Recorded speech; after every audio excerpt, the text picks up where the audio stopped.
संत रामपाल जी महाराज एक अजिहे महान संत जिन्हां ने अपनी सत भगती, तत्व ज्ञान, करुणा ਅਤੇ सेवा ਦੇ बल ਤੇ समाज विच नवी मिसाल कायम कीती है। संत रामपाल जी महाराज जी दे अगवाई विच उन्हां दे सारे सतलोक आश्रम तो समाज कल्याण दे अद्भुत कारजां ने समाज नूं सुनहरे भविख दी एक नवी उम्मीद दिखाई है। संत रामपाल जी महाराज जी तो नाम दीक्षा लैण तो बाद ਲੱਖਾਂ लोकां दियां लाइलाज बीमारियां जिवें कैंसर ਅਤੇ एड्स आदि ठीक होईयां। संत जी दे ज्ञान तो प्रेरित होके उन्हां दे अनुयायियां ने ਲੱਖਾਂ यूनिट खून दान किया।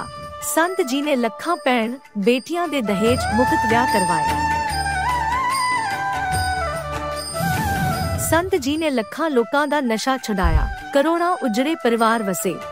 संत जी दे आश्रमां विच समागमां दे दौरान निशुल्क अखां दा इलाज ਅਤੇ दंदां दा इलाज कीते जांदे हन। संत रामपाल जी महाराज वल्लों समय-समय ते वातावरण संभाल मुहिम दे तहत वड्डे पद्धर ते रुख लगाए जांदे हन। संत जी ने लोड़वंदां नूं तुरंत सहायता पहुंचाउण लई मुफ्त एंबूलेंस सेवा शुरू कीती।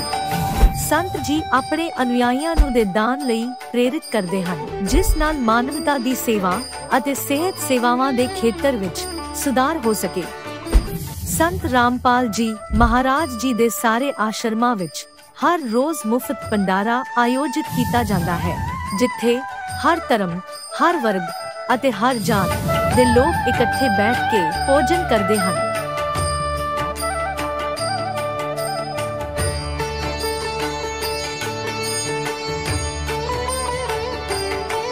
संत रामपाल जी महाराज दे आश्रमां विच हजारां बजुर्गां नूं सन्मान ਅਤੇ प्यार नाल जीवन जीउण दा मौका मिलदा है। उन्हां दे खान, रहन ਅਤੇ सेहत दी पूरी जिम्मेवारी संत रामपाल जी महाराज चकदे हन। अनाथ बच्चों लई संत रामपाल जी महाराज दे सारे आश्रम किसे वरदान तो घट नहीं हन। ਇੱਥੇ उन्हां नूं पढ़ाई, संस्कार ਅਤੇ भविख लई बेहतर मौके प्रदान कीते जांदे हन। चाहे हड़ होवे, भूचाल होवे ਜਾਂ महामारी, संत रामपाल जी महाराज ਅਤੇ उन्हां दे अनुयायी लोड़वंदां लई सब तो अगे खड़े रहंदे हन। कोविड महामारी दे दौरान संत रामपाल जी महाराज दे आश्रमां तो करोड़ां लोकां लई खाना, दवाइयां ਅਤੇ जीवन रक्षक सामग्री उपलब्ध करवाई गई। चाहे गरीबां दी मदद होवे ਜਾਂ शोषित ਅਤੇ पीड़ित वर्ग दे हक्कां ਅਤੇ सम्मान दी लड़ाई, संत रामपाल जी महाराज ने हमेशा ही उन्हां दी दबी आवाज नूं सरकारां तक पहुंचाया है ਅਤੇ उन्हां नूं उचित न्याय दिवाउण विच अहम भूमिका निभाई है। समाज विच अध्यात्मिक ਅਤੇ समाजिक मुल्लां प्रति जागरूकता लियाउण लई संत रामपाल जी महाराज हर कदम ते मानवता दे सच्चे सेवक साबित होए हन। संत रामपाल जी महाराज दा जीवन सानू सिखाउंदा है कि सच्ची सेवा ओही सेवा है जो निस्वार्थ भाव नाल कीती जावे। आओ ਅਸੀਂ ਵੀ ਇਸ सेवा दे महान कारज विच इस महान संत नाल जुड़िए ਅਤੇ संत रामपाल जी महाराज तो नाम उपदेश लैके अपने जीवन नूं धन बनाइए।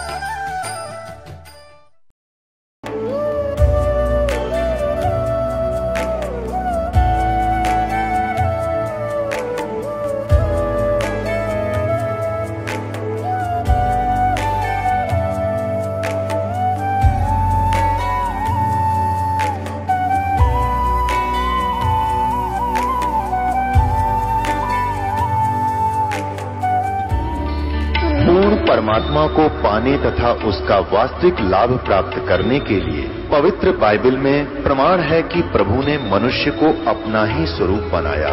6 दिन में सृष्टि रचकर 7वें दिन विश्राम किया। कुरान शरीफ में प्रमाण है कि हजरत मोहम्मद को खुदा स्वयं कह रहे हैं कि मैंने तुम्हें उस परमात्मा की महिमा बताने के लिए भेजा है।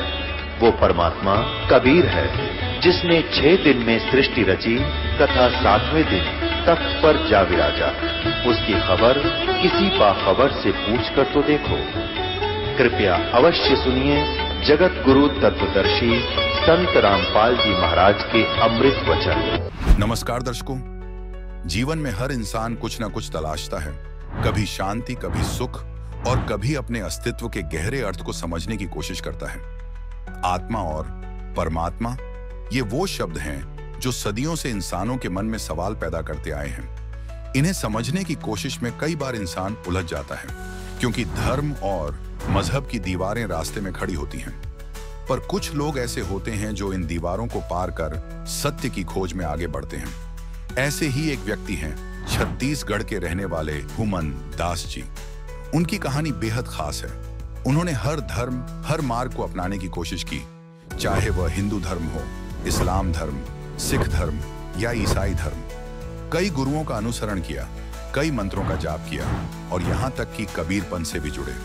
परंतु जो आत्मा की सच्ची तृप्ति और परमात्मा को पाने की जो वास्तविक प्यास थी, वह बुझ नहीं पा रही थी। लेकिन कहते हैं कि जब किसी चीज की शिद्दत से खोज हो तो मंजिल मिल ही जाती है। यही हुआ हुमन दास के साथ जब उन्होंने संत रामपाल जी महाराज से दीक्षा ली।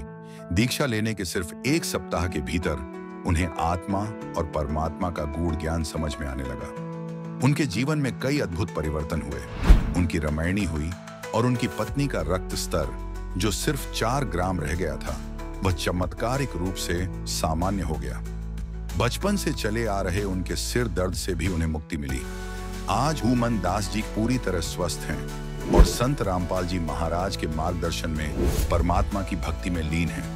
आइए अब सुनते हैं हुमन दास की कहानी उन्हीं की जुबानी। नमस्कार सर। नमस्कार सर जी।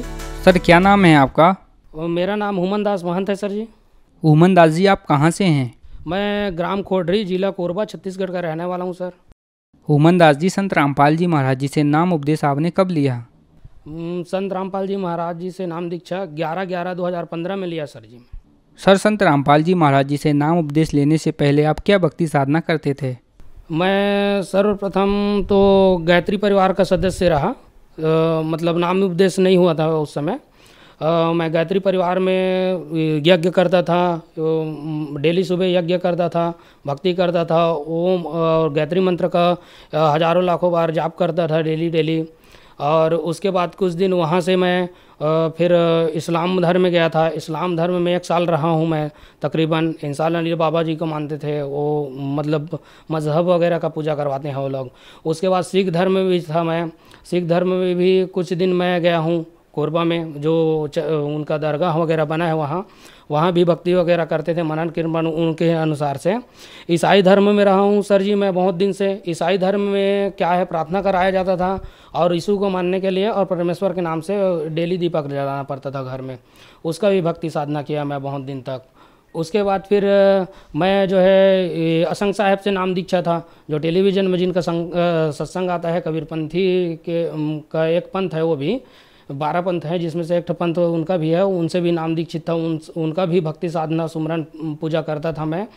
उसके बाद मैं निरंजन महाराज जी से उपदेशी था। निरंजन महाराज जी उड़ीसा वाले हैं। उनसे जाने के बाद लगभग मेरा जो शरीर का तत्व होता है ना, इंसान का तत्व, शरीर का जो पुतला है, उसके बारे में विश्लेषण पूरा मैं समझ गया था। स्त्री क्या है, पुरुष क्या है, मतलब जड़ क्या है, उतना मैं समझ गया था लगभग। और उसके बाद फिर से मैं नाम दीक्षित था चित्रलेखा देवी से, जिनके बाद मैं श्री कृष्ण भगवान जी का पूजा करता था और विष्णु भगवान जी का मैं 12 नाम जाप करता था। और उसके बाद फिर 12 नाम और गणेश जी का फिर 27 नाम। इस प्रकार से ना मैं सर्वप्रथम सो के उठता था, धरती माता को प्रणाम करके इन सब देवी देवताओं का नाम लेता था। 33 करोड़ देवी देवताओं का सब का नाम लेता था। उसके बाद फिर कुछ दिन हुआ, उसके बाद मैं साईं बाबा का उपासक रहा हूँ।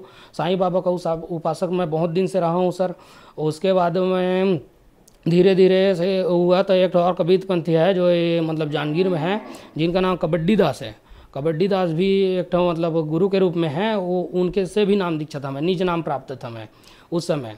निज नाम का भी मैं किया हूँ सर। और इस प्रकार से मैं नाना प्रकार के मतलब देवी देवताओं का पूजा अर्चन बचपन से ही करते चला आ रहा था। इस प्रकार से मेरे को मतलब वो पहले वाला जो पूरा पूजा पाठ है वो मतलब साधना से चल रहा था, लेकिन मेरे को कोई भक्ति लाभ नहीं हो रहा था सर जी।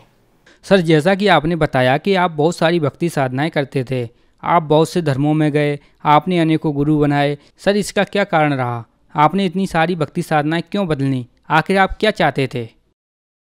सर, मैं बचपन से ना भक्ति का जिज्ञासा था, बचपन से, जब से मैं होश संभाला हूँ, जन्म हुआ है मेरा, उससे बाद मतलब 5वीं 8वीं पढ़ रहा था उस समय से मैं बचपन से भक्ति करते आ रहा था सर। और मेरे मन में इतना जिज्ञासा, आत्मा में इतना उत्सुक है परमात्मा के लिए था, जिसका भूख जो है कहीं भी ख़त्म नहीं हुआ। वो भक्ति का भूख जो है ना, आत्मा का खुराक होता है, वो आत्मा का खुराक कहीं से मेरे को नहीं मिल रहा था। और इस मार्ग में आने के बाद मेरे को जो आत्मा का खुराक है ना, परमात्मा संत रामपाल जी महाराज जी से नाम दीक्षा लेते ही 1 हफ्ते बाद संतुष्टि हो गया। सर, संत रामपाल जी महाराज जी से आपने नाम उपदेश लिया, तो क्या आपको कोई लाभ भी मिले? सर, संत रामपाल जी महाराज जी से नाम दीक्षा लेने के बाद मेरे को तो अनेक प्रकार के लाभ मिले। मेरा रमैनी हुआ, उसके बाद तकरीबन कुछ दिन बाद मेरे वो पत्नी जो है गर्भवती हुई ना, तो उसका मिसकैरेज हो गया। 3-4 महीने हुआ था लगभग गर्भ धारण किए हुए उनको। तो उस समय लॉकडाउन चल रहा था, तो क्या है ना, उनका शरीर से ब्लड लगभग निकल गया था। उनके ब्लड शरीर में 4 ग्राम था। डीके नाम के हॉस्पिटल है, वहाँ हम लोग लेके गए प्राइवेट हॉस्पिटल में हम लोग उसको लेके गए ना, तो उसका शरीर जो है ऐठन हो गया था, मतलब ऑटोमेटिक उसका शरीर जो है ऐठा रहा था मेरे धर्मपत्नी का। तो उसके बाद ना वहाँ के डॉक्टर लोग हम लोग को बोल दिए कि हम लोग इसको नहीं बचा सकते, बोले आप लोग ना इसको जिला चिकित्सालय में एडमिट कीजिए, बोले सरकारी हॉस्पिटल में, और वहीं से इनका इलाज होगा, बोले, है ना। तो हम लोग वहाँ से लेके गए प्राइवेट हॉस्पिटल से। जैसे ही लेके निकले वहाँ से, तब मैं परमात्मा को वहीं से गुहार लगाना चालू किया। और मतलब उस दिन तो गारंटी था पर मेरे धर्मपत्नी नहीं बचेगी बोल के, तो परमात्मा को मैं गुहार लगाया कि हे परमात्मा एक बार बचा दीजिए बोल के। तो परमात्मा ने दया किया मेरे ऊपर, बहुत ही किया। मतलब हम लोग जिला हॉस्पिटल पहुँचे ना, तो जिला हॉस्पिटल पहुँचे तो वहाँ का जो मेन स्टाफ, मतलब सीनियर जो सर रहते हैं, वो लोग भी मना कर दिए थे फर्स्ट में कि आप लोग मतलब ये सीरियस केस है, हम लोग नहीं ले सकते बोल के। तो मैं निवेदन किया कि बचा लीजिए मैडम बोल के। तो वही मैडम बोली कि एक काम करो, बोले ले आओ उनको, बोले। और जब उनको बुलाए ना, उसके बाद उनका ब्लड 3 ग्राम हो गया था, 3 यूनिट हो गया था शरीर में ब्लड। और उनका ना डेट होने ही वाला था कि उनको ना ग्लूकोज बॉटल चढ़ा, फिर उनके बाद फिर बॉटल चढ़ा। तो जल्द से जल्द परमात्मा ने उसको ठीक करने में सहायता की है मेरे समय। उस समय पूरा प्रमाण है मेरा, क्योंकि वो ना मौत के मुंह से मेरे धर्मपत्नी को निकाले हैं। इस प्रकार से लाभ है सर। डॉक्टर ने सब मना कर दिया सर, वो सीरियस केस इसलिए था क्योंकि 1 हफ्ता से वो घर ही में था, हमारे घर में। हम लोग हॉस्पिटल नहीं लेके गए थे। आज ब्लड का भरपाई हो जाएगा, कल ब्लड का भरपाई हो जाएगा बोल के ना हम लोग नहीं जा पा रहे थे। और जब 6 ग्राम यूनिट ब्लड था ना, उसी समय हम निकले थे और ब्लड कम होते गया, जिसके कारण बहुत दिक्कत आ रहा था। और परमात्मा ने वो दिक्कत भी सॉल्व कर दिया सर जी। और सर दर्द चल रहा था बचपन से मेरा। जब मैं वो पूजा पाठ कर रहा था ना, उस समय मेरा सर दर्द चल रहा था बचपन से। वो सर दर्द भी परमात्मा के सर में आने से मेरा लाभ हुआ है सर जी। सर, संत रामपाल जी महाराज जी से नाम उपदेश लेने के बाद आपको बहुत सारे लाभ मिले। तो जो दर्शक आज आपको टीवी पर देख रहे हैं, वो भी संत रामपाल जी महाराज जी से नाम उपदेश लेना चाहते हैं, तो कैसे ले सकते हैं? संत रामपाल जी महाराज जी का अनेकों चैनल में सत्संग आता है। वहाँ नीचे पीली पट्टी है, उस पट्टी में अनेकों नंबर हैं, उसमें आप कॉल लगाकर आप नंबर से आश्रम से संपर्क कर सकते हैं और उनसे नाम दीक्षा लेकर आप अपने मनुष्य जीवन को सफल बना सकते हैं सर जी। धन्यवाद सर। धन्यवाद सर। अब जगत गुरु तत्वदर्शी संत रामपाल जी महाराज जी के सत्संग के माध्यम से उस अद्वितीय आध्यात्मिक ज्ञान के बारे में जानते हैं, जिसके माध्यम से आप भी प्राप्त कर सकते हैं ऐसे आध्यात्मिक, मानसिक और भौतिक सुख जो अभी तक आपने सिर्फ मीराबाई, ध्रुव, प्रहलाद जैसे कुछ ही भक्तों की जीवन कथा में सुने होंगे। अब सुनिए तत्वदर्शी संत के संग शास्त्र अनुकूल भक्ति सत्संग, ऐसा अद्वितीय आध्यात्मिक ज्ञान जिसका है सर्वधर्मों के पवित्र शास्त्रों में प्रमाण। परमपिता परमात्मा पूर्ण ब्रह्म सारी सृष्टि के रचनहार कुल मालिक कबीर जी की असीम रजा से आप सभी पुण्यात्माएं सत्संग सुनने के लिए उपस्थित हुए। सौभाग्य आपका, आप जी सतलोक आश्रम बरवाला जिला हिसार हरियाणा के अंदर आप उपस्थित हुए। कोटि कोटि जन्मों के शुभ संस्कार जिस पुण्य आत्मा के उदय होते हैं, वही पुण्यकर्मी प्राणी सतलोक आश्रम बरवाला जिला हिसार से जुड़ते हैं। उन पुण्यात्माओं के पूर्व संस्कारों की गिनती नहीं हो सकती। परमेश्वर कबीर जी हम सभी आत्माओं को यथार्थ ज्ञान कराने के लिए आते हैं, और वो ज्ञान वो अपने मुख कमल से स्वयं बोलते हैं। उसको श्रीमद् भगवत गीता अध्याय नंबर 4 के श्लोक नंबर 32 में कहा है कि सच्चिदानंद घन ब्रह्म की वाणी में ब्रह्मण मुखे। ब्रह्मण मुखे का अर्थ है सच्चिदानंद घन ब्रह्म की वाणी में धार्मिक अनुष्ठानों की जानकारी विस्तार से कही गई है। और उस अमर वाणी को, तत्व ज्ञान को जानने के पश्चात प्राणी पूर्ण रूप से मोक्ष प्राप्ति कर लेता है। चौथे अध्याय के 34वें श्लोक में बताया है कि उस तत्व ज्ञान को जो सच्चिदानंद घन ब्रह्म अर्थात परम अक्षर ब्रह्म पूर्ण परमात्मा सत्य पुरुष स्वयं आकर के अपने मुख कमल से जो ज्ञान देता है, वो तत्व ज्ञान है। उस तत्व ज्ञान को तू तत्वदर्शी संतों के पास जाकर समझ, उनको दंडवत प्रणाम करने से और निष्कपट भाव से, सरलता से प्रसन्न करने से वो तत्वदर्शी संत तुझे उस तत्व ज्ञान का उपदेश करेंगे। इससे एक बात तो ये सिद्ध हो गई है कि गीता ज्ञानदाता ये सच्चिदानंद घन ब्रह्म नहीं है, ये परम अक्षर ब्रह्म नहीं है, ये कंप्लीट गॉड नहीं है।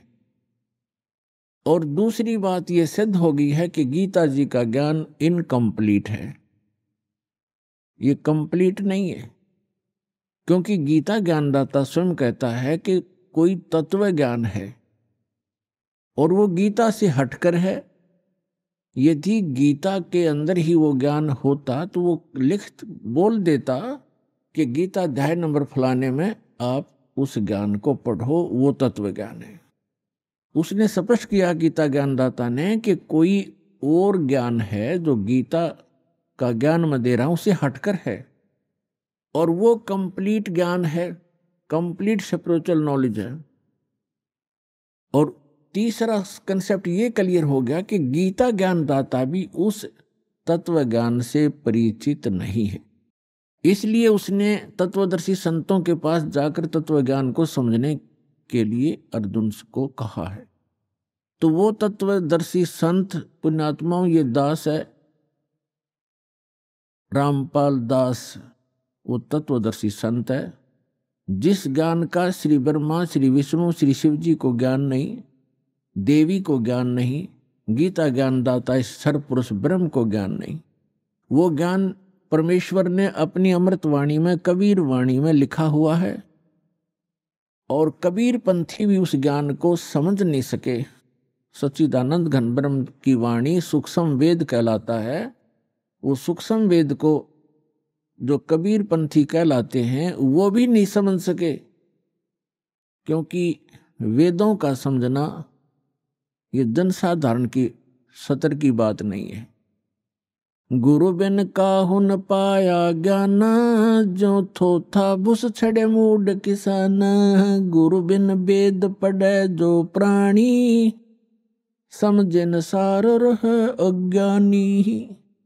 क्योंकि गुरु के बिना वेदों को समझा नहीं जा सकता, और गुरु के बिना जो वेद पढ़ते हैं उनको निष्कर्ष पता लगता नहीं, सारांश से परिचित नहीं हो पाते। इसलिए उनका प्रयत्न ऐसा है जैसे कोई मूढ़ किसान भूस को कूट कर उससे कनक प्राप्ति का प्रयत्न कर रहा हो, जैसे धान की पराली पड़ी हो कहीं पर और उस पराली को कोई कूट रहा हो और उससे कोई पूछे क्या कर रहा है कि धान निकाल रहा हूं, तो उसका व्यर्थ प्रयत्न है। वो बुद्धिमान व्यक्ति नहीं है, या तो शराब के नशे में या कति मेंटल है। तो इसी प्रकार बताया है कि वेदों का गुरु के बिना पढ़ना, ये नकली गुरुओं से भी वेद नहीं पढ़े जा सकते। आज तक के जितने ऋषि महर्षि हुए ये सारे नकली गुरु थे, ये गुरु नहीं थे। इनको अध्यात्म ज्ञान शून्य था इनका। गुरु स्वयं परमात्मा आते हैं। तुम साहेब तुम संत हो, तुम सतगुरु तुम हंस, गरीब दास तेरे रूप बिन और न दूजा अंश। आदरणीय स्वामी रामानंद जी ने जब परमात्मा को सचखंड सतलोक यथास्थान पर देखा और फिर उसको यहां पर भी बनारस में भी देखा, काशी में देखा उस कबीर भगवान को, तब कहा था दोहू ठोर है एक तू और भया एक से दो। गरीबदास जी इन चित्रण कर रहे हैं जैसे तुलसीदास जी ने रामायण को चित्रण किया। गरीबदास तुम हम कारणे तुम आए हो मगजो। रामानंद जी कह रहे हैं कि हमारे लिए आप सतलोक से चलकर आए हो, दोनों ठोड़ आप ही हो, ऊपर भी सतलोक में सचखंड में भी आप हो और यहां भी आप ही हैं। दोहू ठोर है एक तू भया एक से दो, गरीबदास हम कारणे तुम आए हो मगजो। तुम साहेब तुम संत हो, तुम ही भगवान हो, परमेश्वर हो, और तुम ही वास्तव में संत हो जो संत के अंदर गुण होते। तुम सतगुरु, सतगुरु माने सच्चा ज्ञान देने वाले, सब सदग्रंथों से परिचित आप ही हैं और आप ही हंस हैं। हंस माने विकार रहित आत्मा, जिसमें कोई किसी प्रकार का दोष ना हो। रियल में जो भक्त होते हैं, कहते हैं पर स्वामी रामानंद जी कह रहे हैं कि वास्तव में भगवान भी आप ही हो, जो रियल गॉड होता है, कंप्लीट गॉड आप हैं। और आप ही संत हो, संत जो शील स्वभाव के होते हैं। और आप ही सतगुरु हो, सब सदग्रंथों को जानने वाले। सतगुरु के लक्षण कहूँ मधुरे बैन विनोद, 4 वेद 6 शास्त्र वो कहे 18 बोध। सतगुरु के लक्षण भी बता दिए कि सभी सदग्रंथों का जानकार होता है वो सतगुरु होता है। तो उन सब सदग्रंथों का ज्ञान परमेश्वर ने स्वयं सतगुरु रूप में आकर के 600 वर्ष पहले कबीर वाणी में, सच्चिदानंद घन ब्रह्म की वाणी में बोला। तो यहां बताया है कि वो परमात्मा स्वयं आकर ही अपना ज्ञान बताते हैं। वो वास्तव में गुरु होते हैं और उनके द्वारा बोली गई अमृतवाणी लिपिबद्ध की जाती है। वो सूक्ष्म वेद है, सच्चिदानंद घन ब्रह्म की वाणी है, वो कबीर वाणी है। उस सूक्ष्म वेद को कबीरपंथी नहीं समझ सके। अन्य समाज तो कोसों दूर है उनके विधान और परमात्मा के ज्ञान से, लेकिन जो कबीरपंथी कहलाते थे ये नकली हैं सारे, क्योंकि इनके पास कबीर साहब का यथार्थ ज्ञान नहीं, इनके पास यथार्थ भक्ति विधि नहीं। तो इसलिए उसके पश्चात परमात्मा स्वयं फिर अन्य महापुरुषों को भी मिले अपना साक्षी बनाने के लिए कि कबीर इज गॉड। पुण्यात्माओं, परमात्मा का जो ज्ञान है परमात्मा ही करा सकता है। जीव अपनी शक्ति बल से या अपने अभ्यास प्रयत्न से परमात्मा को नहीं जान सकता। अगर ये जान सके होते तो हजारों वर्ष इन्होंने समाधि मेडिटेशन करके देख लिए। अब जो 2.5 घंटे सुबह 2.5 घंटे शाम भक्ति करके मोक्ष का दावा करते हैं, वो खोखला दावा उनका। हजारों वर्ष उन्होंने इस शरीर में खूब टक्कर मार ली और लास्ट में कह दिया गॉड इज फॉर्मलेस, परमात्मा निराकार है, परमात्मा का केवल प्रकाश देखा जा सकता। तो परमात्मा नहीं देख सके वह, परमात्मा का जब प्रकाश देखा है तो परमात्मा बिना प्रकाश होगा किसका? वो तो ऐसा है जैसे ये शरीर है हमारा, ये ऐसा है जैसे किसी सरोवर तालाब के साथ में कोई मकान बना हो, कोई महल बना हो, और उस सूर्य का प्रकाश उस सरोवर के जल से रिफ्लेक्ट होकर, प्रतिबिंब होकर के, और उस मकान की किसी छत पर लग रहा हो, तो वहां उसका प्रकाश तो सूर्य का है, लेकिन वो सूर्य नहीं है। और कोई ये कहे ये प्रकाश तो सूर्य का है जो घर में हम देख रहे हैं, लेकिन सूर्य निराकार है, तो क्या वो बुद्धिमान व्यक्ति हो सकते? तो इस शरीर रूपी महल में उस परमात्मा का रिफ्लेक्टेड यानी प्रतिबिंब का जो बना हुआ प्रकाश है, प्रतिबिंब देखते हैं ये लोग, और लास्ट में इन्होंने यही मान लिया कि परमात्मा निराकार है, परमात्मा का केवल प्रकाश देखा जा सकता है त्रिकुटी में या जहां भी वो ध्यान का व्यर्थ प्रयत्न करते। तो प्रकाश, परमात्मा बिना प्रकाश किसका हो गया वो? तो परमात्मा निराकार कैसे है? जब उसका प्रकाश आपने देखा तो है कहीं वो? तो सूर्य को निराकार बताने वाले और सूर्य का प्रकाश देखने का दावा करने वाले वो बुद्धिहीन प्राणी है। यही यथास्थिति समझ लेना इन अज्ञानी ऋषि, महर्षि और आज तक के जितने परमात्मा से अपरिचित संत हैं, उन्होंने यही थ्योरी बताई है, चाहे वो राधा स्वामी पंथ से संबंधित है, चाहे वो धन सतगुरु पंथ से, चाहे जय गुरुदेव पंथ से, और चाहे कोई अन्य जितने भी आज तक संत ऋषि महर्षि आप जिससे भी विचार सुनोगे, परमात्मा निराकार है। और जो निराकार और साकार दोनों स्थिति बताते हैं वो कति अनजान है। वो कहते हैं परमात्मा मूलतः तो वो निराकार ही है, लेकिन यहां साकार बनकर आता है, जैसे श्री राम और श्री कृष्ण रूप में। कोई बात हुई? फिर निराकार साकार अलग कैसे हो गया? तो साकार मानो या निराकार मानो उसको, तो दोनों सच्ची नहीं होती किसी वस्तु की। कोई नहीं होगा अंधा भी है और दिखे भी है, ये दोनों बात थोड़ी हो सकती है कि अंधा है तो अंधा ही है, उसको दिखता नहीं फिर, और दिखता है फिर अंधा कैसे? निराकार है तो साकार कैसे? वो साकार है तो निराकार कैसे?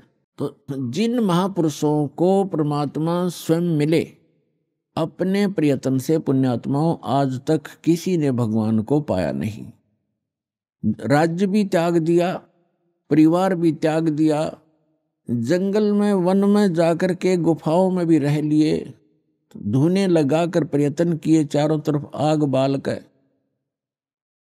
और झरनों में खड़े होकर भी साधकों ने परमात्मा प्राप्ति का प्रयत्न किया, लेकिन ऑल इन वेन यानी सभी निष्फल रहे, क्योंकि उनकी साधना अकॉर्डिंग टू द शास्त्र नहीं थी, उनकी साधना शास्त्र अनुकूल नहीं थी, मनमाना आचरण था। और अब भी जो कर रहे हैं मनमाना आचरण, वो भी अपना जीवन व्यर्थ कर रहे हैं। जैसे श्रीमद् भगवद गीता अध्याय नंबर 16 के श्लोक 23 और 24 में स्पष्ट किया है कि शास्त्र विधि को त्याग कर जो मनमाना आचरण करते हैं उनको न तो कोई सुख होता है, न उनकी गति परम गति होती है, और न ही उनका कोई कार्य सिद्ध होता है, उसको कोई सिद्धि भी प्राप्त नहीं होती, अर्थात यूजलेस, व्यर्थ। इसलिए गीता अध्याय नंबर 16 के श्लोक नंबर 24 में स्पष्ट किया है, इससे तेरे लिए अर्जुन कर्तव्य और अकर्तव्य की व्यवस्था में सदग्रंथ ही प्रमाण है। सदग्रंथों के आधार से ही आप अपना कौन सी साधना करनी चाहिए, कौन सी ना करनी चाहिए, ये निर्णय कीजिए। किसी की दंत कथा लोकवेद पर विश्वास मत कीजिए। तो जितने भी ये कह रहे हैं कि परमात्मा निराकार है, वो एक कहीं रहता नहीं है, उसका कोई बॉडी नहीं है, परमात्मा बॉडीलेस है, तो ये सब भ्रमित हैं, इनको कतई ज्ञान नहीं अध्यात्म मार्ग का। और जिन महापुरुषों को परमात्मा आकर मिले वो स्वयं ही आकर मिले, उनका एक विधान है, वो ऐसी लीला करते ही करते हैं जैसे हमारे वेद प्रमाण करते हैं। ऋग्वेद मंडल नंबर 9 सूक्त 86 मंत्र 26 और 27 में, ऋग्वेद मंडल नंबर 9 सूक्त 82 मंत्र 1, 2, 3 में, ऋग्वेद मंडल नंबर 9 सूक्त 54 मंत्र 3 में, ऋग्वेद मंडल नंबर 9 और सूक्त 94 के मंत्र 1 में, ऋग्वेद मंडल नंबर 9 सूक्त 95 के मंत्र नंबर 2 में, ऋग्वेद मंडल नंबर 9 सूक्त 96 के 96 के 16 से मंत्र 16 से लेकर 20 में, ऋग्वेद मंडल नंबर 9 सूक्त 20 के मंत्र 1 में, ऋग्वेद मंडल नंबर 9 सूक्त 1 मंत्र 8 और 9 में। और भी अनेक स्थानों पर यह प्रत्यक्ष प्रमाण है कि परमात्मा ऊपर रहता है सतलोक में, तेजों में, लोक में, धाम में। वो एक पृथ्वी है जो स्वप्रकाशित है और वहां से वहां परमात्मा एक राजा के समान विराजमान है, सिंहासन पर, यानी तख्त पर। सिंहासन पर कहो, तख्त कहो, जैसे कहते थे ना दिल्ली के तख्त पर बाबर का राज्य इतने वर्ष तक रहा। तख्त माने सिंहासन, गद्दी। तो अनंत कोट ब्रह्मांड के कंट्रोलर के सिंहासन यानी तख्त पर वो परमात्मा राजा के समान विराजमान है और वहां से गति करके आते हैं, अच्छी आत्माओं को मिलते हैं और उनको यथार्थ ज्ञान कराते हैं, अपने से परिचित कराते हैं। वो लीला कबीर परमात्मा ने, अल्लाहू अकबर ने, सच्चिदानंद घन ब्रह्म ने की है, जो काशी में 120 वर्ष तक जुलाहे की लीला करके सहसरी राय थे, सहसरी चले गए। अपने गुणों के अनुसार वो परमात्मा किन किन महापुरुषों को कलयुग में मिले, जो दास के नोटिस में है, नॉलेज में है। आदरणीय धर्मदास साहिब जी, आदरणीय मलुकदास साहिब जी, आदरणीय दादू साहिब जी, आदरणीय नानक साहिब जी, सिख धर्म के प्रवर्तक, आदरणीय गरीबदास साहिब जी, गांव छुड़ानी, जिला ददर, हरियाणा वाले, आदरणीय गीसा दास जी, गांव खेखड़ा, जिला मेरठ, उत्तर प्रदेश वाले, आदरणीय स्वामी रामानंद जी, बनारस वाले, काशी वाले। इन महापुरुषों को वो परमात्मा अपनी लीला अनुसार, अपने गुणानुसार मिले और इनको सचखंड लेकर गए। धर्मदास जी को जब सचखंड लेकर गए, 3 दिन तक वो अचेत रहे, 3 दिन और 3 रात। ऐसे ही मुल्कदास जी को लेकर गए, वो भी 3 दिन तक अचेत रहे। ऐसे ही नानक जी को लेकर गए, सिख धर्म के प्रवर्तक को, 3 दिन तक वो लापता रहे। उनका शरीर कहीं जंगल में रख दिया, उनकी आत्मा को लेकर परमात्मा सचखंड गए। तीसरे दिन उनको वापस छोड़ा। वहां के उपस्थित व्यक्तियों ने सोच लिया था कि ये बेई नदी के अंदर जल में डूब गए हैं नानक जी, क्योंकि डुबकी लगाकर पानी से बाहर नहीं आए थे, स्नान करने के लिए डुबकी लगाई थी, वहां से अंतर ध्यान हो गए थे। इसी प्रकार आदरणीय दादू साहिब जी को परमात्मा लेकर गए थे, 3 दिन तक वो भी अचेत रहे थे, 3 दिन 3 रात। और तीसरे दिन फिर आकर के परमात्मा ने उनकी आत्मा वापस डाल दी थी, वो सचेत हो गए थे। उसके बाद आदरणीय गरीबदास साहिब जी को भी परमात्मा दिन के 10 बजे मिले थे, खेतों में, जंगल में गौ चरा रहे थे वहां पर, तो वहां से लेकर गए थे और उनको उसी दिन शाम को देर रात तक वापस छोड़ दिया था। उनको मृत जान करके चिता पर रख दिया गया था। चिता प्रज्वलित करने से पहले ही परमात्मा ने उनकी आत्मा को प्रवेश कर दिया बॉडी में और एकदम वो खड़े हो गए। इसी प्रकार आदरणीय गीसा दास साहिब जी भी 3 दिन और 3 रात तक ऐसे ही अचेत रहे थे और तीसरे दिन परमात्मा ने उनकी आत्मा को छोड़ा था। तो इसी प्रकार रामानंद जी भी कुछ घंटों तक ही परमात्मा के साथ ऊपर रहे थे, 5-6 घंटा, और फिर उनकी आत्मा को जो वापस छोड़ा तो वो परमात्मा के गवाह बने, साक्षी बने। तो पुण्यात्माओं, उनमें से आदरणीय गरीबदास साहिब जी, गांव छुडानी, जिला झज्जर वाले, इनको परमेश्वर ने अपना यथार्थ ज्ञान पुनः दिया। वैसे तो अन्य महापुरुषों को भी बताया, लेकिन उस समय की वाणी जो है बीच में थोड़ी बहुत कोई रह जानी थी, इधर उधर पूरी संग्रहित नहीं हो पानी थी। तो गरीबदास जी के रूप में परमात्मा ने उस प्यारी आत्मा के माध्यम से अपना कंप्लीट ज्ञान दिया। और एक गोपाल दास नाम के एक दादूपंथी संत ने वो लिखी और गरीबदास जी बोला करते थे। ऐसे ही धर्मदास साहिब जी ने लिखी थी, परमेश्वर कबीर जी बोला करते थे। लेकिन इतने समय गुजर जाने के बाद उसमें मिलावट हो जाना स्वाभाविक था, इसलिए परमात्मा ने आदरणीय गरीबदास साहिब जी के द्वारा अपना यथार्थ ज्ञान पुनः प्रकट करवाया।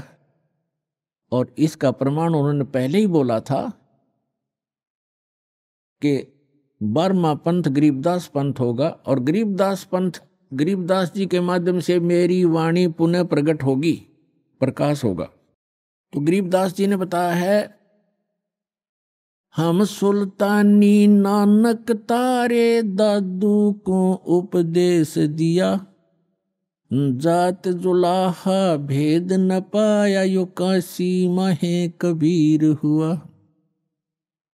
गरीबदास साहिब जी कह रहे हैं कि हम इंक्लूडिंग मी यानी गरीबदास सहित नानक जी को, अब्राहिम सुल्तान अधम को और दादू जी को कहते हैं। पर गरीबदास साहिब जी कह रहे हम सबको पार किया।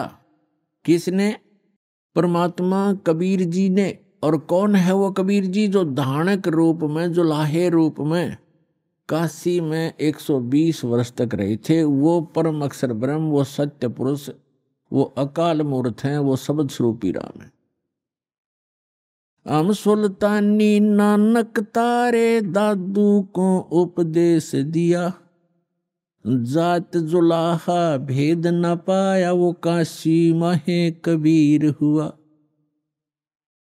अनंत कोटि ब्रह्मांड का एक रति नहीं भारे, सतगुरु पुरुष कबीर हैं कुल के सिरजनहार।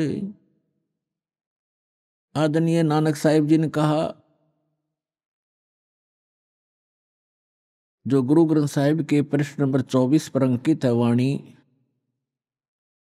कि एक सवान दुई सवानी नाल भलके भोकाई सदा बियार, कूड़ छुड़ा मूठा जूठा मरदार, ये धानक रूप रहा करतार।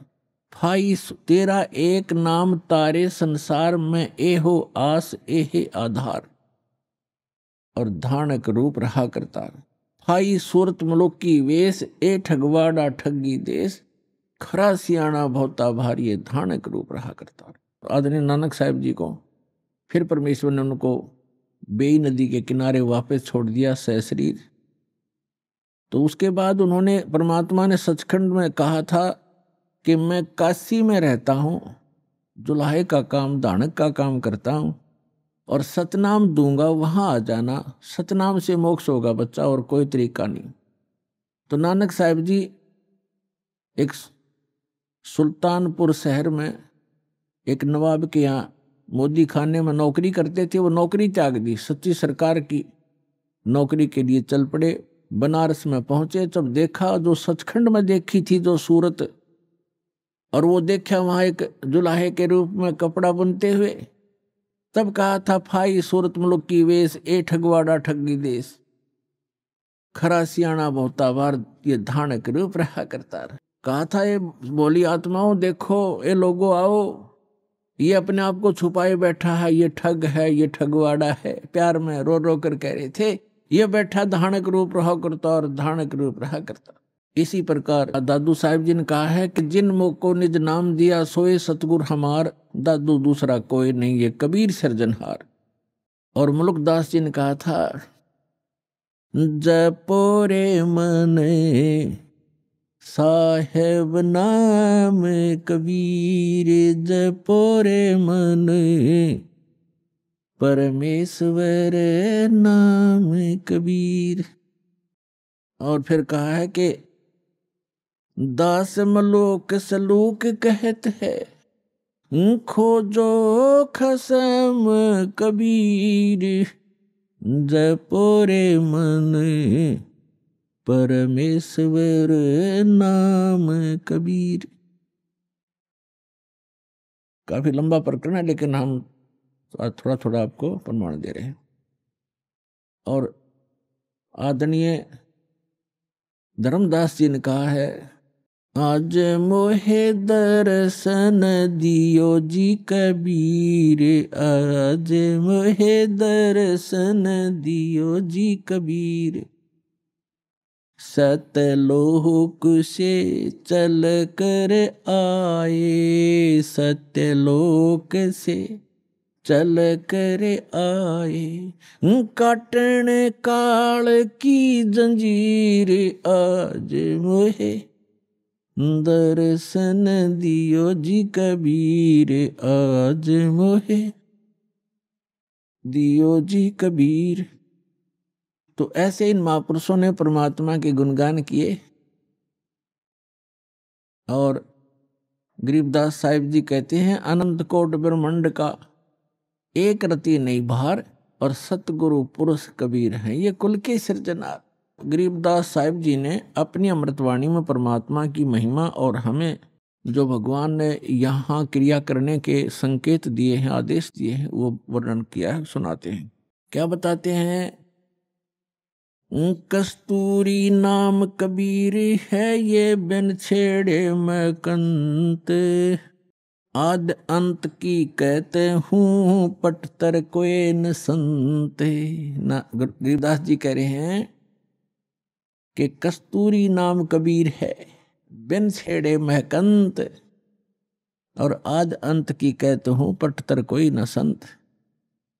कि जैसे कस्तूरी को चाहे कोई छुओ या ना छुओ। अभी आपने सुने संत रामपाल जी महाराज के मंगल प्रवचन। आइए अब सुनते हैं संत रामपाल जी महाराज से नाम दीक्षा लेकर सतभक्ति करके अद्भुत लाभ प्राप्त करने वाले अनुयायी के विचार। नमस्कार जी। सत श्री अकाल जी। ਤੁਹਾਡਾ ਕੀ ਨਾਮ ਹੈ ਜੀ? ਮੇਰਾ ਨਾਮ ਮੰਗਤ ਰਾਜ ਜੀ। ਮੰਗਤ ਰਾਜ ਜੀ, ਤੁਸੀਂ ਕਿੱਥੋਂ ਆਏ ਹੋ? ਮੈਂ ਜੀ ਪਿੰਡ ਰਾਮੂਵਾਲ ਤੋਂ। ਮੇਰਾ ਜ਼ਿਲ੍ਹਾ ਜਲੰਧਰ ਤੇ ਤਹਿਸੀਲ ਨਕੋਦਰ, ਡਾਕਖਾਨਾ ਮਹਿਪੁਰ। ਸੰਤ ਰਾਮਪਾਲ ਜੀ ਮਹਾਰਾਜ ਜੀ ਤੋਂ ਨਾਮ ਦੀਕਸ਼ਾ ਲੈਣ ਤੋਂ ਪਹਿਲਾਂ ਤੁਸੀਂ ਕਿਹੜੀ ਭਗਤੀ ਸਾਧਨਾ ਕਰਦੇ ਸੀ? ਮੈਂ ਜੀ ਜਿੱਦਾਂ ਗੁਰਦੁਆਰੇ ਜਾਣਾ, ਮੰਦਰਾਂ ਦੇ ਵਿੱਚ ਜਾਣਾ, ਬਾਹਰ ਪਹਾੜਾਂ 'ਤੇ ਜਾਣਾ, ਮੈਂ ਇਹ ਸਾਰੀ ਸਾਧਨਾਵਾਂ ਕਰਦਾ ਸੀ। ਤੇ ਸਾਡੇ ਉਹ ਕਰਨ ਤੋਂ ਬਾਅਦ ਡੈਡੀ ਜੀ ਨੇ ਗੁਰੂ ਧਾਰਨਾ ਕਰ ਰੱਖੀ ਸੀ। ਫਿਰ ਉਸ ਤੋਂ ਅਸੀਂ ਵੀ ਨਾਮ ਦੇਖਾ ਦੇਖੀ, ਅਸੀਂ ਵੀ ਨਾਮ ਲੈ ਲਿਆ ਗੁਰੂ ਜੀ ਦਾ।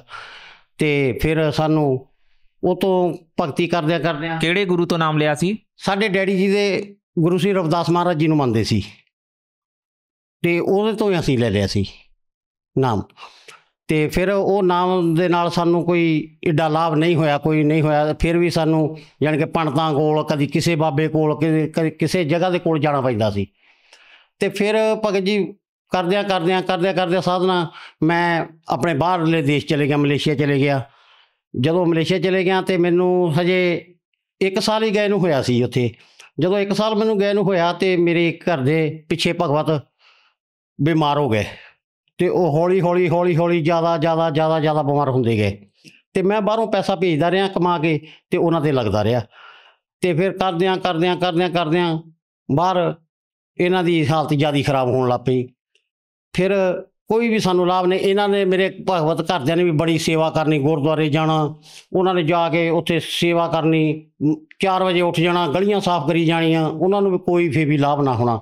ਅਸੀਂ ਬੜੇ ਪਰੇਸ਼ਾਨ ਹੋ ਗਏ ਇਸ ਚੀਜ਼ਾਂ ਦੇ ਵਿੱਚ।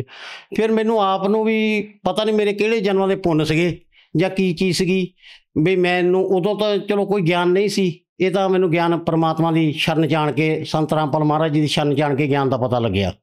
ਪਹਿਲਾਂ ਕੋਈ ਗਿਆਨ ਦਾ ਪਤਾ ਨਹੀਂ ਲੱਗਿਆ। ਪਹਿਲਾਂ ਸੋਚਦੇ ਸੀ ਵੀ ਸਾਡੇ ਵਿੱਚ ਹੀ ਸ਼ਕਤੀਆਂ ਆ ਗਈਆਂ, ਅਤੇ ਉਹ ਮੈਨੂੰ ਕਿਸੇ ਜਨਮ ਦਾ ਪੁੰਨ ਸੀ। ਅਤੇ ਮੈਨੂੰ ਜਿੱਦਾਂ ਮੈਂ ਕਿਸੇ ਨੂੰ ਦੇਖਣਾ ਚਾਹੁੰਦਾ ਸੀ ਨਾ ਕੁਛ ਕਿਸੇ ਦੇ ਬਾਰੇ, ਅਤੇ ਮੈਨੂੰ ਟੀ ਵੀ ਦੀ ਚੈਨਲ ਦੀ ਤਰ੍ਹਾਂ ਮੈਨੂੰ ਦੀਦਾ ਸੀਗਾ, ਜਿੱਦਾਂ ਛੋਟਾ ਜਿਹਾ ਟੀ ਵੀ ਲੱਗ ਜਾਣਾ, ਅੱਖਾਂ ਦੇ ਮੂਹਰੇ ਆ ਜਾਣਾ। ਅਤੇ ਮੈਂ ਮਲੇਸ਼ੀਆ ਬਾਹਰ ਸੀ, ਉੱਥੇ ਸ਼ਾਇਦ ਮੈਨੂੰ ਆ ਸੁਣਦੇ ਹੋਣਗੇ, ਉਹ ਬੰਦੇ ਹੁਣ ਵੀ। ਮੇਰਾ ਇੱਕ ਦੋਸਤ ਆਲਮ ਸੀ, ਉਹਦੀ ਘਰ ਦੀ ਮੁਸਲਮਾਨ ਸੀਗਾ, ਉਹਦੀ ਘਰ ਦੀ ਸੀ ਛੋਟੀ, ਉਹਦਾ ਨਾਂ ਸਿੱਧਾ ਤਾਂ ਮੈਨੂੰ ਨਾਂ ਦਾ ਨਹੀਂ ਪਤਾ, ਛੋਟੀ ਉਹਨੂੰ ਕਹਿੰਦੇ ਸੀ।